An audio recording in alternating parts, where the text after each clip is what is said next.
Hello, dear colleagues. In this video, we are going to be sharing some tips and ideas for hybrid teaching in the case of young learners. The agenda is the challenges we face, what needs do we have, the needs, the suggested approach, sample teaching sequence, peer feedback, and prepare for the unexpected, and some further reading suggestions. Which are the challenges we might face when we plan a hybrid lesson? The engagement of the learners, of course, how to keep them engaged and connected and working enthusiastically on what we are working with. Their active participation, how can we make them participate, both groups, the in-person learners and the online learners working together. Skills development, how are we going to work towards the skills development of our learners? The timing of our lessons, how much time should we devote to the online learners and how much time should we devote to the in-person learners and how we can deal with that all together at the same time. The learners' autonomy, how to work towards developing this autonomy in our learners. Positive parent involvement, that is to say, should we work so parents can participate and involve in a positive way? So how much do we need to work with the parents so this happens? And my piece of advice would be that it's very important that you explain to parents the guidelines of how we are going to be working this year or this month, right, with this hybrid teaching. And of course, give them the guidelines and tell them when and how to get involved and help their children in different aspects and situations. So it's very important parents have everything really clear, which are the guidelines, which are the rules, let's say, for our online lessons, so they can feel relaxed and accept to involve positively. So which is the necessary equipment we might have? A laptop, of course, headphones, a second screen, because we need the learners who are in the classroom to see the other learners who are at home. They need to see each other. Access to the internet, of course, that should be steady and reliable. Zoom or Google Meet or any platform that you feel would be good enough for your teaching. And this is the suggested approach, right? The approach that we call differentiated model and has to do with dealing with students at home and students in person at the same time with the same lesson plan. So here I'm going to insist on this. We are not going to have different lesson plans for each group of learners. We are going to be sharing the same lesson plan and they're going to be working on the same lesson plan. So, for example, one possible teaching sequence, in this case, it's handbook for the Fly High Primary 5, Stanford Evolution, and I have designed this 5-session plan. It's maybe 1 week. And so you are going to see through the planning how I put together those two groups of learners, how they work together on the same page, on the same book, and how they interact. Okay, there is only one moment when I ask them to work separately, that is session 2. And when the students are going to be working in pairs. And why is it that I make them work separately? Because it's easier if you group the learners who are online and then you group the learners who are in person, because you can do that through the platform for the online learners, through breakout rooms or any other application that you may have. And the ones who are in the classroom, they might work together. And then you put those two teams to exchange their conclusions. The rest of the week, they're going to be working on the same activities at the same time.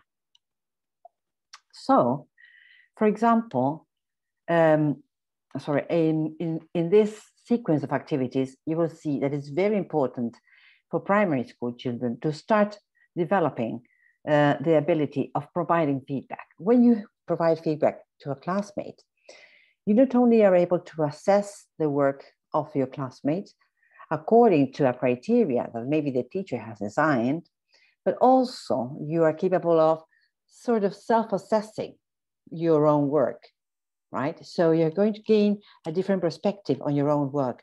So that is why assessment and peer feedback is really important.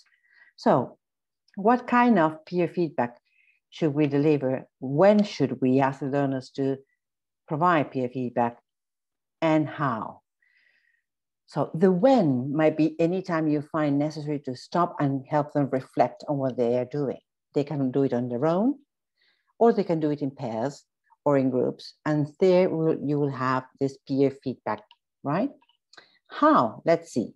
For the little ones, I would say that this 2 stars and a wish design is really nice because they have to name 2 things they really liked about their colleagues, classmates' work, and 1 thing they would like to see, right, improvement on. And so you have 2 stars for 2 things they really liked, and 1 wish to share 1 thing you could improve, or you ask your peer to improve. This can be used for self-assessment or for peer feedback. In the case of the tag technique, it has to do with telling a compliment, ask a question, and give something to work on. And here is really nice because you have some sentence stems, so the learners understand how they should give this, ask the questions or tell a compliment. There are some, let's say, etiquette, right, that they need to respect. So in order to be polite and not to be too aggressive when giving feedback. And then the last one is a bit more complicated, is maybe for the upper grades. And you are supposed to, in the first step, ask a question so you clarify any doubts that you might have according to the work of your peer. Then your classmate will answer this, and then that classmate will remain silent, the one who is receiving the feedback, for the other 3 steps. And so the one who is providing feedback will express what they think.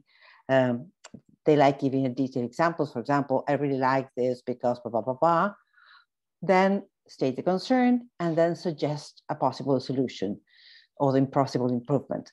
It's very important that the one who is receiving feedback is quiet, right, and silent, so they don't have this feeling that they have to justify whatever they have done, okay? Just listen, keep track of that, and that's it. So this is a good way of training your learners to give feedback. And as I told you, they will start looking at their own pieces, productions, from a different perspective because of this training.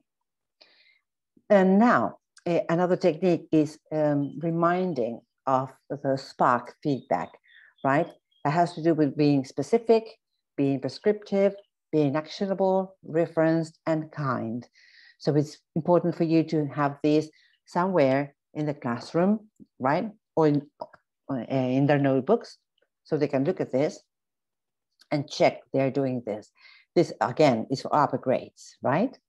So this is what we have all shared for this upper grades, and you have that weekly plan that you can have a look at. But are you prepared for the unexpected? What might happen, right, in your class? For example, tardiness, children connecting late or arriving late in the in-person class. So it's very important that you remind the parents that the children should arrive on time. Poor connection. Again, if you find that a student is having connectivity problems, you need to contact the parent and talk about this. Or if it is a school, then you need to talk to the coordinators or heads and tell them we are having problems with the Wi-Fi connection as soon as possible, please. Learners without books. This is very important. So in those first meetings with the parents, you need to make it clear that they need to provide the books to the learners, not only because the children need the materials, but they develop this sense of belonging to the group if they feel they are in the same conditions, let's say, as the others. So it's important nobody feels sort of excluded because you don't have a book, so you do something else, right? So ask the parents to be nice to their children and get the books. The parents' interference, again, if you have the idea that parents are interfering during the class, please put the mic of the learner in silence, turn it off, and then contact the parent privately and ask him to act in a different way, always politely, right? And how to deal with the learner's frustration. It might happen that one child starts complaining about something during the lesson, or he's having any kind of misbehaving. So now is the moment that you need to, again, turn off the microphone if it is online and contact the child individually afterwards.